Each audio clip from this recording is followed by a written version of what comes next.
करेंगे शुभंकर सेन जी से, सेनको गोल्ड के एमडी एंड सीईओ। चौथी तिमाही में कंपनी ने जो अपना बिजनेस अपडेट दिया कि कैसा कामकाज रहा, वो बहुत ही शानदार रहा। दो नंबर्स इसमें देखिए कितने इंटरेस्टिंग है। गोल्ड का वॉल्यूम 13% बढ़ा है और डायमंड का वॉल्यूम 19%। पूरे समय गोल्ड में इतनी तेज़ी बनती रही, काफ़ी ऊपर गया, $2400 तक के भाव ने हालांकि अप्रैल में देखे, लेकिन मार्च में भी बहुत नीचे नहीं था। पूरे सीज़न में गोल्ड ने एक बड़ी रैली दिखाई है। अक्टूबर से 31 मार्च या 10-15 अप्रैल तक आप कह लें तो लगभग 33-34% की ग्रोथ गोल्ड में देखने को मिली।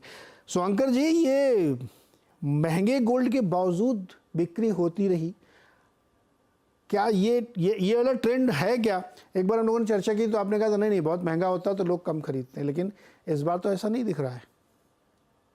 नहीं, देखिए, इसमें Q4 में आप अगर डीपली एनालाइज करें तो आपका गोल्ड प्राइस जिस हिसाब से जंप होना चालू हुआ वो मार्च के टाइम से जंप होना चालू हुआ।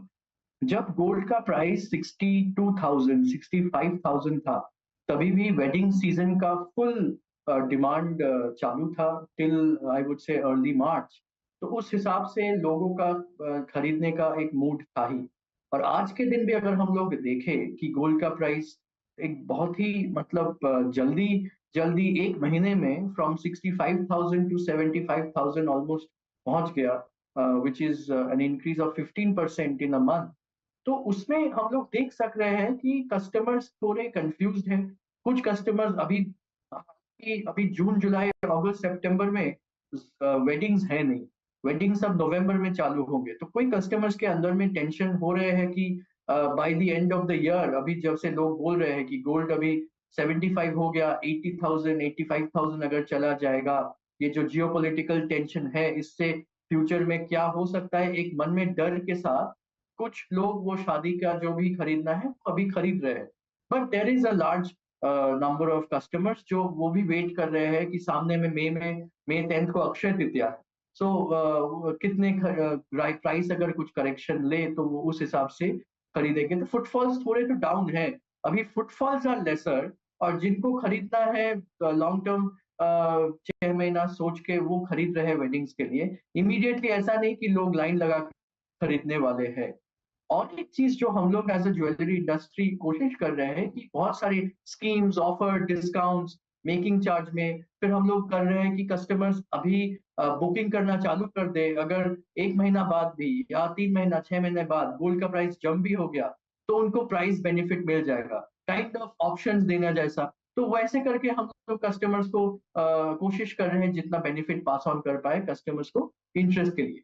और एक जो गोल्ड का प्राइस बढ़ने के लिए 22 कैरेट ज्वेलरी का जो गोल्ड रेट है वो अभी 18 कैरेट में मोटा मोटी कन्वर्ट हो रहा है। सो लोगों का डायमंड ज्वेलरी के ऊपर खरीदना जो डेली वेयर एवरीडे वेयर के लिए, लोगों को सपोज एनिवर्सरी या अपना कोई भी स्पेशल मोमेंट में ज्वेलरी देना है, तो वो 22 कैरेट का प्लेन गोल्ड ज्वेलरी नहीं देके वो 18 कैरेट 14 कैरेट ज्वेलरी, उसमें बजट में थोड़ा आ जाना है। तो उस हिसाब से, क्योंकि कहीं पे गोल्ड का प्राइस बढ़ने में जो लेडीज है उनका घर में इतने सोना ज्वेलरी भरा हुआ है, उनका अंदर में खुशी आता है कि चलो मेरा जो खरीदा हुआ इन्वेस्टमेंट है उसका रिटर्न मिला। बट ये जो प्राइस में यूज टू होने में टाइम तो है, मतलब टाइम लगता है। So we are thinking that अभी ये शॉर्ट टर्म चैलेंजेस है, but in the long run this will help us to make the sales Shubhankar and the दादा, ग्रोथ हैपन। मोटे तौर पे आप ये कह रहे हैं कि करंट क्वार्टर जो है थोड़ा सा ठंडा रहेगा। करंट क्वार्टर आपका इलेक्शन का अप्रैल और मई में इलेक्शन का फोकस है, गोल्ड का प्राइस थोड़ा ऑन द हायर साइड है। सो करंट क्वार्टर हम लोग ठंडा का अक्षय तृतीया रहने के बावजूद थोड़ा ठंडा रहेगा। वॉल्यूम में तो और आज में भी मैं बोल सकता हूँ कि we are seeing a 18 to 20% dip in volume. Value में आपको लग रहा है कि आपका डिप नहीं हो रहा है, बट इस क्वार्टर में वॉल्यूम में तो डिप आना ही है। तो अच्छा, सेकेंड क्वार्टर में भी जाएगा थोड़ा, क्योंकि अब शादी वादी तो सितंबर के बाद शुरू होंगी, सितंबर अक्टूबर से, तो सेकेंड क्वार्टर भी आधा ले ही लेगा वो। अब एक चीज़ बताइए सर मुझे कि जो बहुत सारे लोग पुरानी अपनी ज्वेलरी लेके आते होंगे, उसको रीमेक कराया, उसकी बनाया, तो सपोज़ आपने 100 किलो सोना बेचा in any form, jewellery form में, चलो उसमें से कितना पुराना वाला सोना है जो लेके आते हैं लोग, उससे नया बनवाते हैं, और कितना फ्रेश गोल्ड आप बेचते हैं? सो बिजनेस अपडेट में भी हम लोग दिया कि इस बार ओल्ड गोल्ड एक्सचेंज ऑलमोस्ट 30% के ऊपर हो गया। आज 2 साल पहले आप अगर देखें तो 22% का एक्सचेंज होता था, 20 से 22%, फिर वो जंप होके 26-27% में आया था, और लास्ट ईयर हम लोग देख रहे हैं कि वो 30% क्रॉस हो गया। तो इसके कारण कस्टमर्स का क्या होता है कि कैश आउटफ्लो जितना होना है, बट उनका घर का जो पुराना ज्वेलरी है, हॉलमार्किंग अभी चालू हो जाने से, HUID कंपल्सरी हो जाने से, बहुत कस्टमर्स ऐसे भी थे कि वो उनका non HUID, non hallmark jewellery चाह रहा था कि कोई अच्छा ब्रांड से ले। और हम लोग देखें कि हम लोग का जो ओल्ड गोल्ड एक्सचेंज भी हुआ है, उसमें से 50 to 60% नॉन अपना ओल्ड कस्टमर्स जो है, मतलब नया कस्टमर्स दूसरा तरह का सोना अपना घर से ले आके एक्सचेंज करके लिया। तो दीज आर द सिग्नल्स जो हम लोग बोलते हैं कि अनऑर्गेनाइज्ड सेक्टर से ऑर्गेनाइज्ड सेक्टर में जो कस्टमर शिफ्ट हो रहा है, दीज आर स्मॉल स्मॉल तो शंकर दादा, आप ये कह रहे हो कि पुराना गोल्ड लोग बदल रहे हैं, ये 29 से बढ़ के 32% हो गया है, तो ये थोड़ी चिंता है कि नया गोल्ड नहीं लेके आ रहे हैं। लेकिन जब इसको ब्रेक डाउन करते हैं तो उसमें ये पता चलता है कि जो नॉन सेनको वाले हैं, यानी अनऑर्गेनाइज किसी लोकल ज्वेलर से ले लिया, उसको वो अपग्रेड कर रहे हैं, प्लस हॉलमार्क एंड UHDI वाले मार्किंग के साथ। आप ये कह रहे हैं सर? करेक्ट करेक्ट, एकदम। तो इसलिए बहुत ज़्यादा चिंता की बात नहीं होनी चाहिए, क्योंकि पुराना गोल्ड रिसाइकल हो रहा है तो अच्छे के लिए हो रहा है। अब आप मुझे ये बताइए कि आपने अपने अपडेट में भी दिया है कि आपने बहुत सारी दुकानें खोली हैं इस क्वार्टर के भी दौरान और पूरे साल का, तो टारगेट अचीव हो गया आपका पूरा? टारगेट अचीव हो गया मतलब साल का टारगेट हाँ, अचीव साल तो, वाला। साल का टारगेट तो अचीव हो तो गया। अभी इस क्वार्टर में कितनी खोले और इस साल अब तो शुरू कर दिया होगा आपने?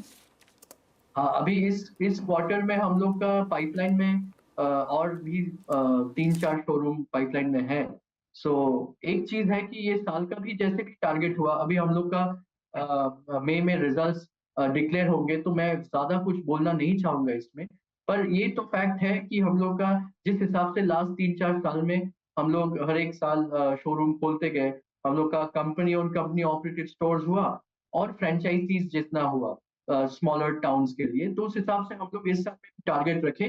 गोल्ड प्राइस बढ़ने के लिए थोड़ा अपने को टाइम का डिले देखना पड़ेगा कि कैसे किस टाइम पे खोलना चाहिए, बट टारगेट जो है वो तो सेट है। दादा, ये भी कंपटीशन है कि थोड़ा सा मार्जिन हिट लें, दाम कम करें जिससे ज़्यादा बेच सकें, ऐसा भी कर रहे हैं आप लोग क्या? हाँ, डिस्काउंट्स तो दे ही रहे हैं और कितना? मेकिंग चार्ज में, गोल्ड रेट में ऑलमोस्ट आपका 20% 25% मेकिंग चार्ज में डिस्काउंट हो रहा है। So margins will be under pressure इस बार में, ताकि कस्टमर्स को कैसे आप एक्साइट करें। तो गोल्ड रेट में डिस्काउंट या मेकिंग चार्ज में डिस्काउंट। और अभी हालांकि अभी तो इलेक्शन का माहौल है, हम लोग फ्रॉम द इंडस्ट्री गवर्नमेंट को ये भी रिक्वेस्ट करने वाले हैं कि कि ड्यूटी जो है, अगर गोल्ड का प्राइस इस लेवल में स्टेबलाइज हो जाए तो गवर्नमेंट को थोड़ा सोचना चाहिए, अगर ड्यूटी भी कम करे तो वॉल्यूम हिट हो रहा है तो कारीगर लोग का भी एम्प्लॉयमेंट जनरेशन भी थोड़ा चैलेंज में आ जाएगा। सो ये हम लोग को सोचना चाहिए। तो आप अभी कितना, मतलब जैसे मान लीजिए मेकिंग चार्ज आपका कितना, 1000 रुपये पर ग्राम लेते, कितना लेते हैं आप सर?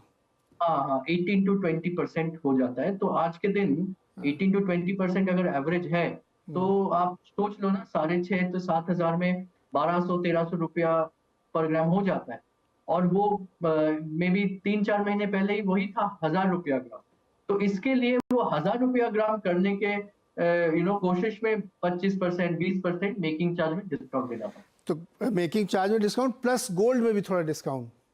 हाँ, गोल्ड में भी डिस्काउंट देना पड़ रहा है, क्योंकि इतना वॉलेटाइल मार्केट है। हाँ। सच बताए, कंज्यूमर, ये तो बिजनेस तो चलता रहेगा, मगर कंज्यूमर ग्राहक जो है, उनके लिए ये अनसर्टेनिटी में एज अ ब्रांड हम लोग क्या कर पाए, तो कस्टमर को जितना बेनिफिट पास ऑन कर सकते हैं वो कर रहे हैं।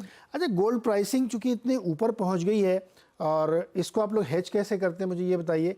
प्लस जैसे मान लीजिए अभी 72-74 हज़ार है, कोई कह रहा है कि 80 हो जाएगा, 85 हो जाएगा, कोई कह रहा है लाख हो जाएगा। आपका अपना भी असेसमेंट होगा जो ज़्यादा रियलिस्टिक होगा, क्योंकि आप इस धंधे में सैकड़ों साल से हैं। तो हेज कैसे करते हैं? आपको लगता है कि नहीं, ये सब फालतू बातें चल रही हैं, अभी गिर के 60 हज़ार आ जाएगा, बेमतलब में स्टॉकिंग करने की ज़रूरत नहीं है, ऐसा है? या आपको लगता है कि नहीं, 1 लाख हो जाएगा धनतेरस के दिन, तो अभी से बुक करके रखो? क्या करते हैं आप? नहीं, देखिए, हम लोग का हेजिंग दो तरीके से होते हैं। एक है कि आपका गोल्ड मेटल लोन जो बैंक से लेते हैं, हाँ। उसको हम लोग अनफिक्स में लेते हैं। अनफिक्स में मतलब वो प्राइस फिक्स नहीं रहता है, जैसे जैसे on a daily weekly basis हम लोग गोल्ड को कस्टमर को बेचते हैं, उसके साथ बैक टू बैक हम लोग बैंक में रेट फिक्स कर देते हैं। सो वो है एक मेथड ऑफ हेजिंग। और दूसरा मेथड ऑफ हेजिंग है कि हम लोग आपका एक्सचेंज में एमसीएक्स हुआ, एनएसई हुआ, उसमें हम लोग फ्यूचर्स में सेल पोजीशन लेते हैं, या ऑप्शंस में कॉल सेल या पुट बाय कर लेते हैं। इस हिसाब से जो भी इन्वेंट्री है वो आपका हेज रहता है। और अगर उस हिसाब से देखें कि गोल्ड का प्राइस आप लॉन्ग टर्म में देखो, तो लॉन्ग टर्म में gold is always on an upward trend. Short term में 1 साल में या 6 महीने में आप देखोगे तो अप डाउन होता रहेगा। बट लॉन्ग टर्म में देखिए 2020 में एक बहुत बड़ा जंप लिया, उसके पहले 2012-13 में एक जंप लिया, 2007-8 में जंप लिया। सो लॉन्ग टर्म में gold will always be on the upside. आज अगर 75,000 हो गया, कल अगर 80-85 हो, आज कोई सरप्राइज नहीं होंगे। But at the same time 75 हो गया तो शॉर्ट टर्म के लिए वो 70 जा ही सकता है। But in the long run gold will always be on the upside. चलिए एक लास्ट क्वेश्चन, बहुत छोटा जवाब चाहिए। धनतेरस में क्या भाव देखते हैं आप सोने का? धनतेरस में भाव अगर आप सच बताएं तो मैं तो 70 से 75 के बीच में ही देख रहा हूँ। करंट प्राइस के आसपास ही रहेगा। करंट प्राइस के आसपास ही। ओके शंकर सर, बहुत बहुत शुक्रिया हमारे साथ जुड़ने के लिए और ये चीज़ बताने के लिए। बड़ी ईमानदारी से आपने बताया कि इस समय थोड़ा सा प्रेशर है क्योंकि गोल्ड बहुत महंगा हो गया, वरना ज़्यादातर ज्वेलर तो कहते हैं नहीं नहीं कोई दिक्कत नहीं, लाइन लगी हुई है खरीदने वालों की। But this is the honest opinion. Thank you so much sir, thank you so much.